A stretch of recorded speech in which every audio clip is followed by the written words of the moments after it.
What did you think when you saw me say don't use ChatGPT? Sometimes when you get ChatGPT to revise it, it kind of looks computer automated, and you don't want that tone. There's so many different things you have to think about and be holding in your head at the same time while you're creating content. Put content out that's going to either be a resource to somebody or make them better or giving them advice, knowledge. But if you just be talking, they be like, scroll, I don't want to hear this. It's the understanding your audience part, which is something we always talking about. Your ability to deeply understand something. It's what makes us stand out from our competition with our clients, especially when it comes to the type of work we cover. It's just too important. Like, that's what I'm trying to do. Everybody and their mama got a podcast. Everybody and their mama an influencer. Everybody's a thought leader. We need plumbers too. That ended up sparking an entire conversation.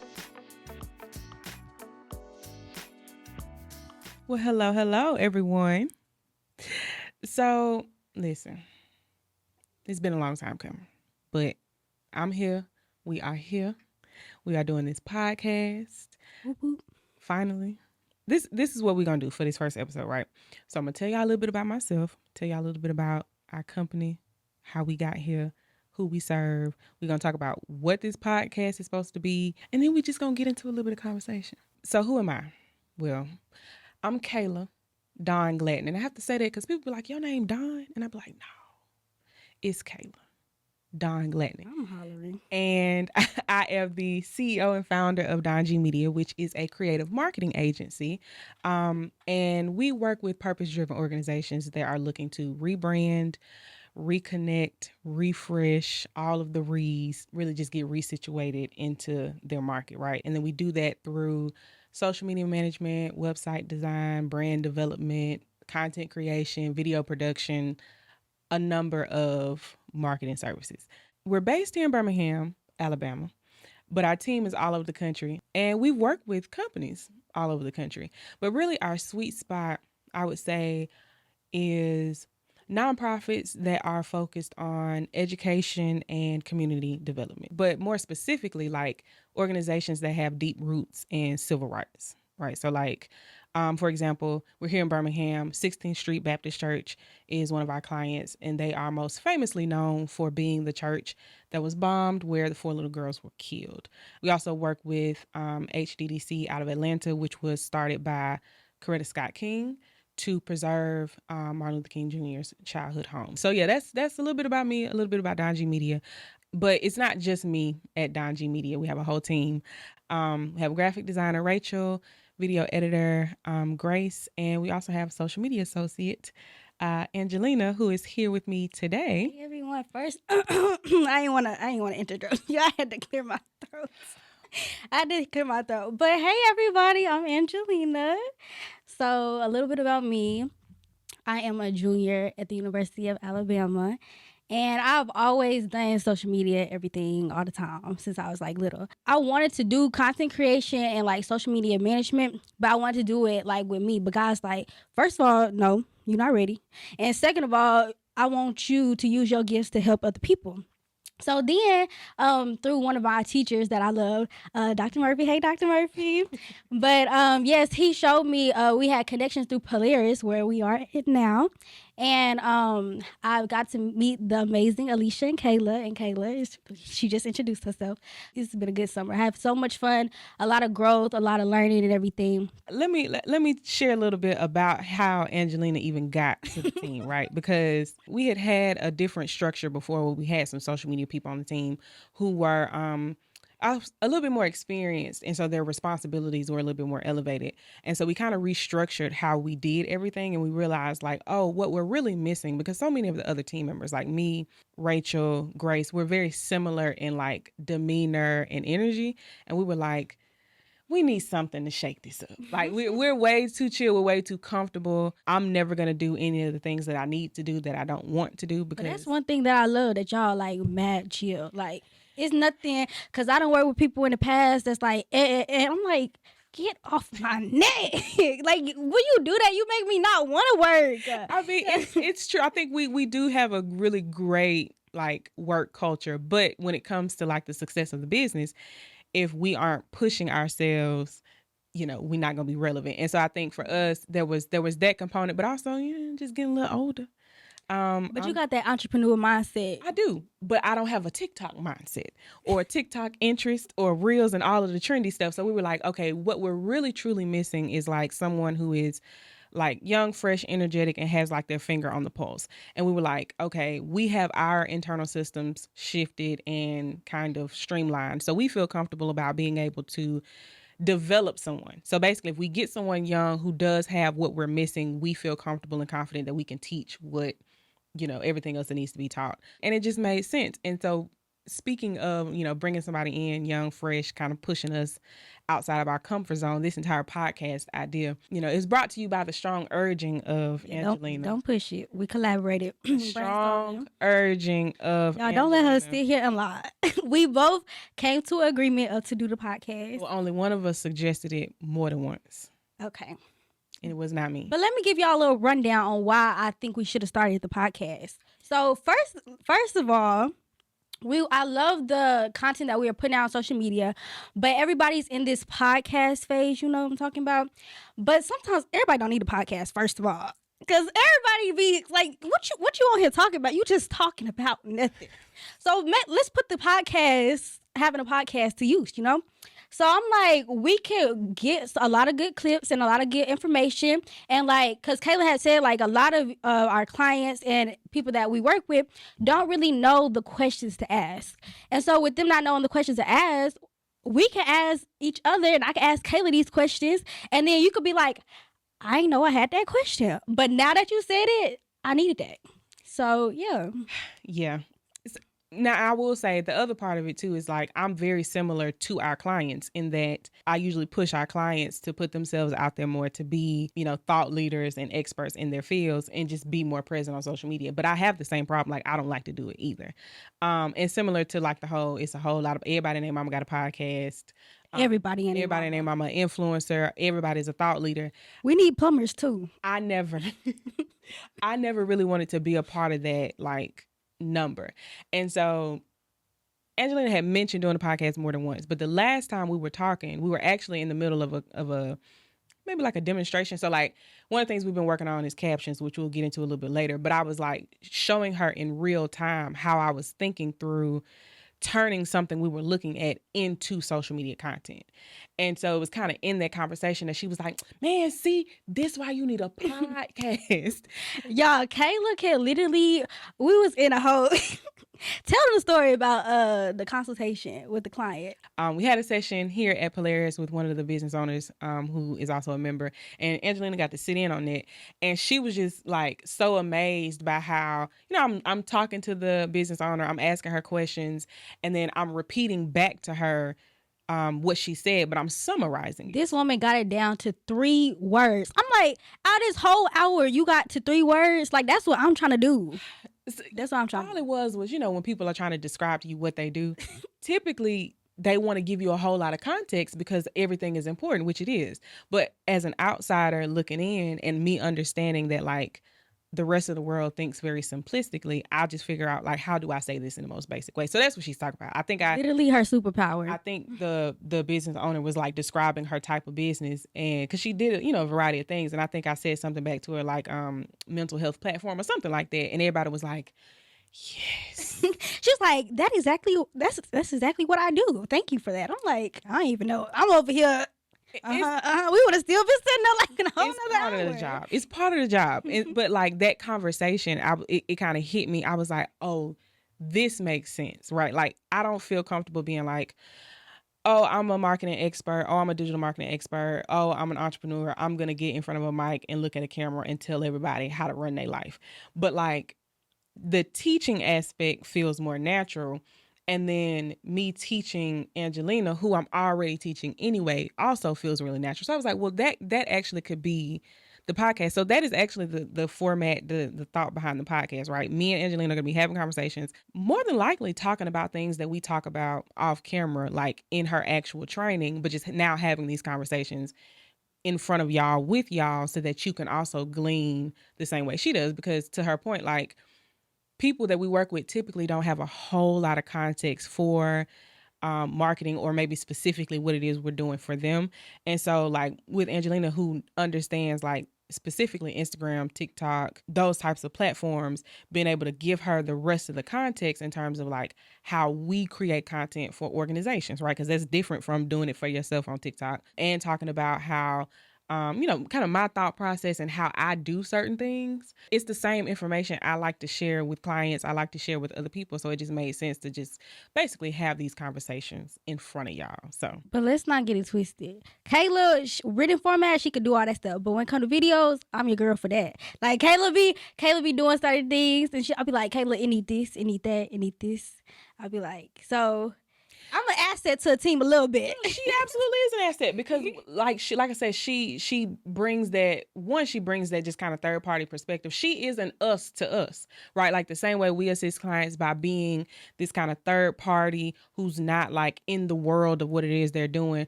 That's why I'm able to translate, that entire conversation to 3 sentences, because I'm an outsider looking in. So she has that similar perspective where like she's not super deep into what we've been doing all these years. So from the outside looking in, she can ask the questions that we need to be asked. She can point out to things that we aren't thinking about because we've gotten so used to doing the things the way we do them. And that was really what we were looking for. Somebody who can kind of bring that same kind of energy, perspective, insight to us that we tend to bring for our clients. And I feel like that's like the different nuance between everybody on the team makes us all come together, and we work so great together.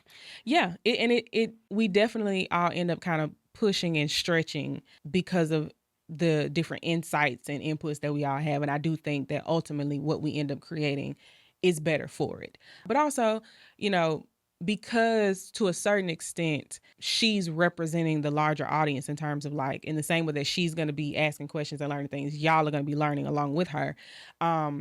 You also have the opportunity to submit questions as well. And most of, I don't know if it'll be us explicitly reading word for word something y'all have sent, or if like the question is just sparking a topic for us to have a conversation on. And then maybe in the future we could go live and y'all can ask questions on site, and then we answer y'all questions for y'all. Yeah, we'll see how it goes. This is definitely an experiment for sure. I love it. So we do also want to actually get into conversation, right? Like we want to start talking about some stuff, learn some stuff, This right? is a very long introduction. It was, but it's the first episode. You're right. So we had to get it out the way. Origin story. So recently, like I mentioned before, we've been working on captions. The project management software we use is Asana, and so we just kind of assign tasks like that. And so Angelina had been writing captions, and earlier on, I advised her to use ChatGPT because it is very helpful. We love ChatGPT. AI.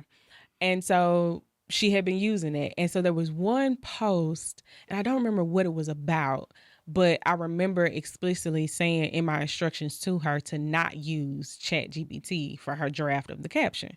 And that ended up sparking an entire conversation that ended up including her, some of the other interns here at Polaris, almost everybody in the room. But I'm curious, from your perspective, what did you think when you saw me say, and don't use ChatGPT? So, first of all, I think I was just tired that day. So it was a long day. But yes, it's very good to gather like your thoughts and write down like your words. But sometimes, like when you get ChatGPT to revise it, it kind of looks kind of like computer automated, and you don't want that tone. So even though yes, like ChatGPT is like kind of the lighten the load and like help you get ideas, I feel like we should not use it specifically for that. But Kayla gave me the rundown how you gotta learn the tone of like your audience and everything. But actually, little hack that I learned off TikTok, guys. If you like type up your stuff and then go into ChatGPT and you say tone you make tone conversational, less Spartan, and less corporate jargon. Yes. Then it'll give you like a little conversation, a little tone to it. It's really good. But yes, Kayla. So the question I want to ask you was, how did you know like the different tones for the audience that because one day we was like talking, you was like, you see how he talk on Twitter, he don't be putting the punctuation. I'm like, you want me to sound illiterate? Yeah. I mean, so what she's referring to, I created a workshop for the team where I was trying to demonstrate to them, or really let them see for themselves, the difference between content we've created and content that is coming directly from the source that we're representing online, right? So I know the lines could probably get kind of blurry real quick, especially if we are creating content for an organization. But for me, I like to start off by asking if this organization was a person, who would they be? And so, we get a lot of responses like auntie. Sometimes you got rich young auntie, sometimes you got older auntie. For example, one of the Hey, baby. the persona that DawnG has is like I should have brought it because I wanted to read it word for word, but it's like I have a wild imagination, so just young college professor at a HBCU who just made tenure. But that was the persona for DawnG, right? So we cool, we young, so we still got some kind of connection to the folks we talking to. So we not super hip. We don't know all. Do be acting like somebody auntie though. But we don't know all the language, right? We know enough of it, right? But we don't know all of the words. But like we're like who the students like to hang out with. Like it's your professor that you actually like the one you want to sit and rap with. That you actually like to learn from. Right. Like, and the class feels conversational, and the work don't feel hard because it just all seems so like cool and natural, right? Like they figured out how to explain stuff in a way that like the students really truly understand, right? So like that's the persona for DawnG. So that's kind of how we and I specifically said HBCU because I feel like that has a certain connotation, but basically like we blackity black. Oh my goodness. But like not performative blackity black. Like we not like black at a PWI. Like everybody just black. So that's love just the PWIs though. Because we went to them. But I'm saying we just naturally like we don't even really have to speak to that part of the persona because it's just a given. Like everybody here black. So like we not conscious about, oh, how does this sound or these, it's cool. So I like to try to come up with those types of personas for the clients. Like, who are these folks? And so if you think about it like that, then you're really thinking about who who's similar to that, and how they sound. But what she was referring to with like the demonstration on Twitter. So we live in a world where people want to buy from people they know. Mm-hmm. And so organizations, it's really going to be to their benefit to put their leadership in front of the camera. And so in that particular instance for that client, we were also helping managing some of his personal social media accounts along with the company accounts. And I was trying to demonstrate to the team that like there's a clear distinction between when he had posted something and when we reposted something from the company account onto his account, right? Like some of the language we were using in like, when you can quote retweet or quote shit, it didn't sound like him. And so to your point, like not wanting to sound illiterate, I think the team was like, well, we want to make it professional. And I was like, that ain't really what we're going for. We're going for authentic. And if we are representing him, we need to sound like him. We need to talk like him. So I had them go through and look and notice some of the trends in how he actually posted. He didn't use punctuation. But think about it, it's Twitter. Yeah. Like nobody's paying that much of attention to it. He rarely use exclamation points. There were certain words he would never use. And so those are like the small nuances that we have to pay attention to when we are creating content for other clients, because otherwise it's going to all start to sound the same between us and all of the clients. But part of the reason I had asked Angelina not to use ChatGPT is because I wanted to see how she's thinking about the content herself. Right. Like I know it's AI period makes things a lot easier because you can give it some source material and it can turn stuff into stuff for you. But I wanted to kind of get really a better understanding of like her understanding of what it is we were doing.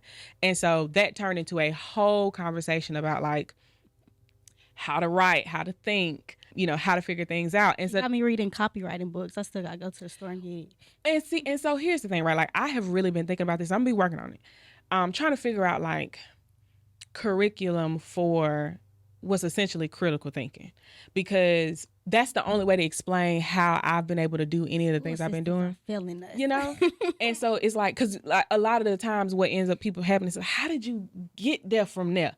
And so I've demonstrated in real time, like literally how I jumped from this thing to this thing to this thing and how I got to that conclusion. But like, it's so specific each time. I don't think just showing somebody how I did it one time is going to be enough for them to be able to take it and do it themselves. So I've been trying to figure out, well, how do I teach the ability to do this thing? But one of the things we talked about was just like all of the components that go into creating content, right? there's so many different things you have to think about and be holding in your head at the same time while you're creating content. So you got the information that we need to share, right? We need to look at what is this a caption to, like what's the post itself, how much of the information is in the post. So what are we trying to talk about? Like, what is the subject matter? What is that information? What is it in support of? And then you got to think about like the other content that's in existence. You got to think about the tone of the page. So it's so many different things we got to kind of hold at the same time. And then for us, there's almost an additional layer of like, not politics in terms of voting, but just like politics in terms of like the relationships between people and entities, keeping that in mind, being aware of the full audience of the clients. And so I was trying to like in real time, maybe trying to piece together like what the formula could look like in terms of how do you approach writing the caption. A lot of what I've done before is like if there's source material. So say like I think maybe the post we were looking at was maybe like an article that we were sharing. And it's like, yeah, you got to read the article. And every time you get to a word you don't know, you got to go look that up. And every time that there's a hyperlink in the article, you got to click that link. Like you have to really understand what it is we're talking about in order to create content around it. Because if you don't, then you end up yourself writing what a chat GPT would write, which feels kind of empty. And so the only way you get around avoiding that kind of empty feeling is if you genuinely understand what it is you're talking about. And so one of the I guess formulas I had given the team before was like, we're translators. That's kind of what I see our job is. So you got the source content. Like I said, you need to read it and understand it, right? So read all of the links, everything that's linked in it. Look, a lot of reading. It's a lot of reading. Look up every word you don't know because our expert is marketing. Our expertise is not whatever it is our clients do, but we have to understand what they do in order to market for them. So deeply understanding the context of whatever it is we're talking about, and then explaining that in your own words. So being able to speak it back to somebody else in your own words, how you understand that thing. And then a way that you have like really helped me is like talking in my own language, like how I would say it verbally to them. That's how I need to type it. Exactly. Like don't just try to like you typing up a research paper for school or something like that. But along with captions, I feel like yes, we do like long captions, but I feel like we need to stir direction because, you know, like you said, everybody like to use their brain as little as possible when they're not actually doing work. So like I feel like reading long captions, nobody gonna read all that. Well, I don't think the need is the long caption. I think the long caption for us is an exercise for you to understand the essence of the content. Yeah. Right? Because ultimately what the next step is going to be is then us deciding to cut out everything that don't need to be in there. Okay. But the process in terms of getting you to outline that entire, because it's not just the caption, honestly, it's the content itself, right? Like what we would end up putting in a carousel, what could possibly end up in a blog post. The same process in terms of thinking through and fully fleshing out an idea or a topic is the same. And then once you get to when we start doing like the foundational captions or the vibe, then we take it from there and chop it up as we see fit. But we have to, I think the exercise in creating the long version of it first is just to make sure that we understand what it is we're talking about. Because once you're able to do that right in your own words, the next step from there is then tweaking it to be in the language and the tone of the client and their audience, right? So like, I think the example I gave the team was like, if English is my first language and I need to translate something, and I speak French and I speak Spanish and I need to translate something from French to Spanish, I'm going to have to translate it from French to English first and then from English to Spanish. And to me, when you are creating content for somebody else, that's the same thing you're doing. You're consuming whatever it is they've given you in their language and you're trying to understand it to the point where you can speak it in your language, and then you're translating it again into the language of the people they're speaking to. And so to me, that's the formula for anything that you're doing in terms of representing somebody else. And so for us, we've just been kind of figuring out like, what does that look like? And then along with social media management for other people, you also, like I was saying, how you speak it in your own words, but you also want to like captivate them, like make them imagine imaginate a story in their head when you're saying it. Like, make them use their imagination as much as possible, and you just really want to just make them engage with the post like that, like they read it. And then sometimes you gotta leave them like wanting more, like cliffhangers and all that stuff, and then like grabbing them attention with that with the what I say, The hook. yeah, with the hook. But yes, It's a combination of things, and I think that's also why like having somebody like you on the team is necessary, because for me, I'm gonna be able to think through it logically, like the information that needs to be out there. What exactly do people need to know in order for this to make sense? What order do they need to read it in for it to make sense? And then you being able to say, cool, we need to say this differently, or we need to do this differently, and then all of us being able to kind of add our input into, well, what if we did this part like this? But I think, again, the exercise in getting the foundation out is so that we're all on the same page. And so my goal in this time with you being with us is figuring out how I can get you to be able to kind of do that more independently, because I think that skill is transferable, period. Like, as you, I mean, it's the same thing that allowed me to, like I said, translate what our client was saying into 3 sentences. If you can do that, it's going to allow you to be able to teach anything. You're going to be able to understand almost everything. It's going to make you a better team player. It's just going to make you a better resource, because as you can see, it's not something a lot of folks can do well. it's not that easy, And so your ability to deeply understand something, I think for us specifically, it's what makes us stand out from our competition with our clients. They feel heard and understood, right? Like, they're not worried about a disconnect between whoever the agency is and what it is they do, especially when it comes to the type of work we cover. It's just too important. Like, we can't risk misunderstandings or just slips of paying attention when it comes to like historical stuff, like civil rights stuff. Like, we got to stay on top of it. I'm reading like, that was not right. You know, you fired. we can't afford it. It's too like the work we do, the work that our clients do is just too important, and so we have to be on top of that. But I think, again, for us, our kind of superpower as an agency has been being able to really truly understand what our clients do, and it is a skill that, part of it is kind of, a gift that's given to us from God, but also the experience, right? Nonprofits, because of the type of work that they do, the people who work at those organizations tend to be really passionate about whatever the cause is. And when you really into something, everything about it is important. And so if you're trying to tell somebody else about it, you're telling them everything. But like, for us, it's like, yes, everything is important. Everything ain't important to everybody, right? Like, everybody that we're talking to don't need to know everything. So our job has been, what's really happening here? What's the main point here? And then how can we communicate that to And y'all? people are very selfish too. So like, if it's not benefiting them, they don't want to hear it.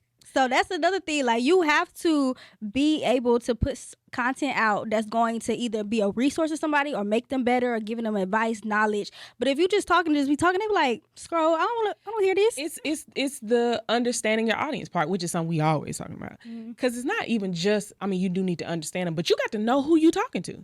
Like, you can't just make assumptions about who might be listening. Like, you have to like strategically identify. So when you talk about companies like nonprofits or even for-profit company that is selling something, there's more people in your audience outside of the person who's buying the thing. In some cases, the person who's buying the thing and the end user ain't the same person. Like, if you selling toys to kids, the kids ain't buying them. They playing with them. They sell them to their mama Shaniqua. They playing with them. But the mama, the aunties, and them buying them. Yeah. So if you're selling that toy, you got to think about both of them.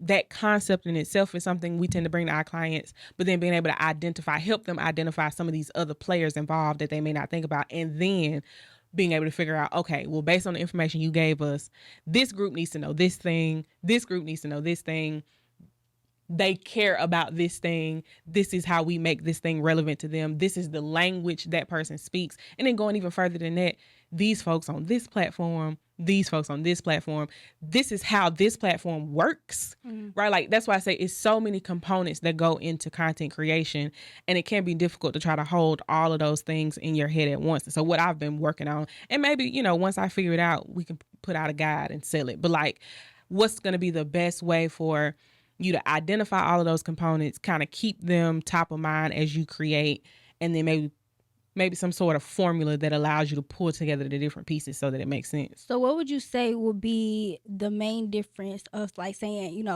the auntie Shaniqua with her babies? You direct, like, how do you read her? And like, say you have Shaniqua and then you have a audience like Gary. So 2 different people. So how would you like read and evaluate Shaniqua from Gary to know how to talk to each one? Well, one, the thing I always recommend to everybody is to just get on the platforms where they are. Like, actually be on there looking like a normal person who's looking on social media. That's one thing. There is data that you can source and pull interviews and focus groups to kind of get a better idea. But where I tell a lot of people is to just start with what you do know, right? We typically, at least for us, because of who we serve, we have some frame of reference between the team, some frame of reference for each type of audience member, right? So what you're trying to do is figure out, what does Shaniqua care about? Like, what is the most important thing to her right now? Feeding them 2 kids. Precisely, though. And then Gary, who is single, may not, he don't have that same concern. So we have to keep those things top of mind. So then we got to filter whatever it is we're trying to tell them through those lenses, right? So if we think about Shaniqua with kids, right, she busy. She probably don't spend a whole lot of time online. If she do, it's probably her kids who got her phone. She may not check her mailbox. Ready, give me my phone back. But these are things you have to know about her, right? And so then you're thinking about, okay, well, if that's the case, how do we get in front of her? Depending on what we're selling, maybe it's an ad. This is a stretch, but just as an example, right? Maybe it's an ad in one of the kids shows on YouTube because she not watching it, but she listening to it because a kid on there, right? Or if she pick up kids up from school every day, what's the transport like? What is that route? Is there a billboard we can put there? Like, we have to think about who she is, what her life is likely like on a day to day, and then where are there openings and opportunities for us to get in front of her. Another thing to think about, right? Like, if we talk about Shanique with the kids, probably around 11:30. Close to midnight is when she get her me time because the kids finally sleep. That's probably when she on social media if she looking. So if we keeping that in mind, it may make sense for us to post later at night so that she gets a good chance of seeing it, right? Or thinking about the kind of content we know she probably watches. Like you mentioned, podcasts, a lot of that stuff is getting in front of people. Okay, so we got the timeline a little better. Like, maybe we do need to post late. She likely scrolling through reels. Okay, maybe we should make it a reel. How can we infuse all of the things we know about her to capture her attention, right? And so these are all really guesstimations about who she is. And then we try it and we see if it worked. Right. And if she sees it and she hits us up, or she clicks a link, or and all of this is stuff we can track, then it's like, okay, we on to something. And go back to the analytics. And it's always trial and error, right? We start with our instincts, and this is also part of why one thing I tell clients is, you got to have some groundwork, right? Like, we are not the agency to help you create a facade. What we do best is we help you amplify what's already in existence. So if you a beast locally and it's just that people don't know about you outside of where you are because y'all don't have the time for social media, that's where we come in. We figure out how to translate the work you've been doing, the results you've been seeing, into digital platforms for everybody else to see. But we not good at making up stuff. I say that to say, if you are a beast in your field locally, you got experience with real people. So like, other Shaniquas. So you have a point of reference for who she is, what she like, what she care about. We got access to talk to them directly because you're working with them. Start there and then pull that data into social media. Because I feel like what happens is people, they separate those worlds so much. It's crazy that you just said, because that's going to lead me to my next question. So I was driving and it was like a plumbing thing. It was like a plumbing car or whatever. And I was like, the marketing on this is top tier. Had the number, we're hiring, had all that stuff. And I was like, this is so good. So how would you say to, I guess, the people that are not so into social media, how to market better themselves aside from social media to bring their like real relationships in real life to social media? Yeah, I mean, kind of what I was just saying. If you think about who your audience is and think about what their day-to-day may be like, figure out how you can get in front of them, right? Like, if plumbing, I mean, that's something that everybody could potentially need. So it makes sense to be on the roads because anybody if you old enough to drive a car, you probably old enough to have plumbing. People be checking out other people's cars and they be like, ooh. And it's quick and it's something you know. My nephew need a job. Something you need, but like that's the type of thing that'll spark. Oh, like, yeah, actually, yeah, that's one of those things where like somebody's mention of it can make you go, oh yeah. But literally starting where you are. Start with your actual network of people you actually know. Because again, I think you talk about real life and digital, because these digital businesses are now what appear to be real. People forget But that, that's like, not what you like in person. but aside from that, like, you can have business that's sustainable based on just the people who live where you are, right? Like, you don't have to abandon them and go find this entirely different group of people on the internet. Like, you can start where you are. But if you pay attention to the people you know and let them know what you do, because they gonna be your biggest support team. they can tell other folks. And a lot of what I say, I think, ends up not being in the best interest of us as a company who trying to get paid to do these things. But I usually tell people, like, we're not where you need to start. Like, you need to start with sales. Give it to them raw. You need to get some more business under your belt so that you got some point of reference for us so that we can help you online. Because what I tell people is what we do is just an amplification of the conversations you have in real life. All we're doing is where you've been having one-on-one conversations, we're helping you have that with multiple people at the same time. But you got to be having the real conversations first.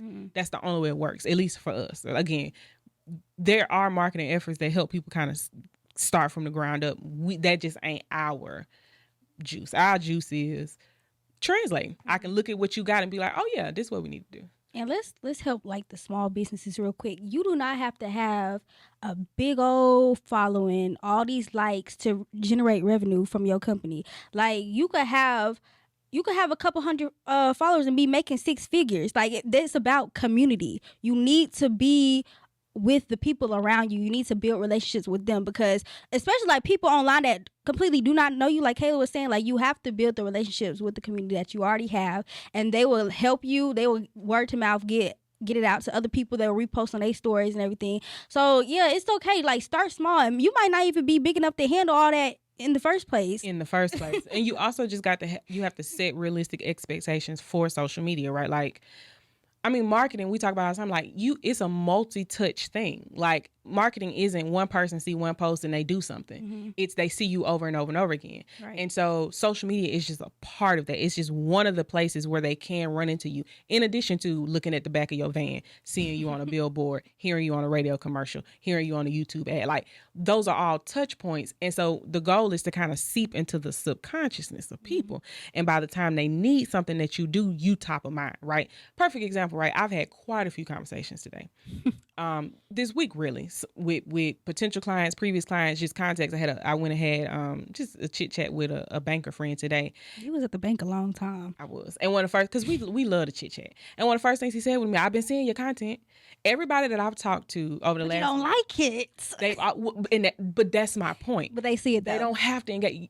You have to set your expectations realistically on social media. They may not ever engage with it. They may not ever like it, share it, comment on it. Oh, but they gonna be seeing. But they see it, and all that matters is that it works, right? Because he said something. I've been seeing your content. You've been out here doing it. And this ain't nothing.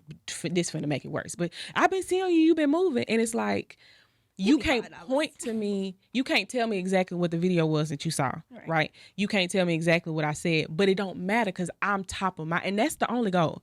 Top of mind. What you've been seeing has reinforced. Okay, they do websites, they do social media. Bet.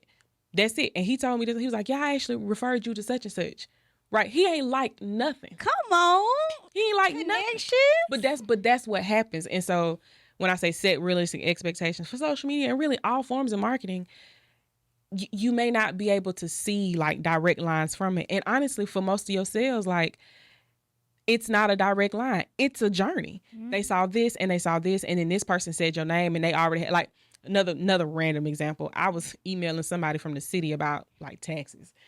And she was like, "Oh, by the way, your name came up in a board meeting I was in the other day." Okay. It's to see, but literally, I have no idea what she saw, who said my, but is that kind of thing, right? Yeah. She don't follow me nowhere on social media that I know of. I don't know who she know, but it's the buzz. It's generating the buzz so that you end up in people's faces, so that you are top of mind, so that when, in that case, with my banker friend, when whoever he was talking to said they needed a website, first person came to mind. And that gives hope to the people that's like trying to give up and thinking they're not giving no likes, no views. Just because you not getting those likes, they watching. You got to show up. You just got to show up. They watching consistency. Yeah. You see how the dude wasn't even liking posts. I ain't. Yeah. But we're giving referrals to other people. Let's go. Everybody that I've talked to business wise this week has mentioned to me, which I'm gonna tell the team later on next week. But I'm gonna be on somebody else's podcast pretty soon. Period. Like, but it's that type of thing. Like, people be like, yeah, I seen you start a podcast. You need to. I mean, it's Indeed. whatever you need to do to stay in the mix so that you can, like I said, stay top of mind for folks. So yeah, I mean that's a lot of what we try to do. We do care about the content we put out, especially for clients. But we do recognize that the ultimate goal is to just be present. And we want y'all to win. We ain't trying to make no quick buck. We want to help and see y'all grow. It ain't quick. But like, see y'all grow. But even more than that, see y'all accomplish whatever the mission of the company is. If it's the Financial Freedom Project and we trying to make sure that students are getting financial literacy and their parents are getting it and the staff members, like, that's what we care about. Like, yeah, we may have been doing the video, but that's ultimately what we care about. And if we're able to see where our piece plays into that, that's the goal, right? If you are providing affordable housing, what we care about is people getting into affordable housing, right? Like, it's not just us making the money. It's how can our efforts assist you in doing that thing you trying to do for the people you trying to serve? Because that's how. I mean, I've been in the community service space for a long while, and I just saw like the gifts that I had as another means to get that done. But that's ultimately what I care about. Like, if I wasn't doing this, I would be out there doing which I still be doing, painting the Habitat houses and feeding the folks. This girl do everything under the sun. You know what I'm saying? Like, I'm going to still do it. But when I realize that, like, oh, the skills that I have can also contribute to that in terms of like helping them get even more help or helping them reach even more people to help. I'm like, oh yeah, well, let me go and do that. So we appreciate y'all time. Yes. For tuning in and sticking with the shenanigans. And we gonna see how this do, and I feel it. So until next time. Bye guys.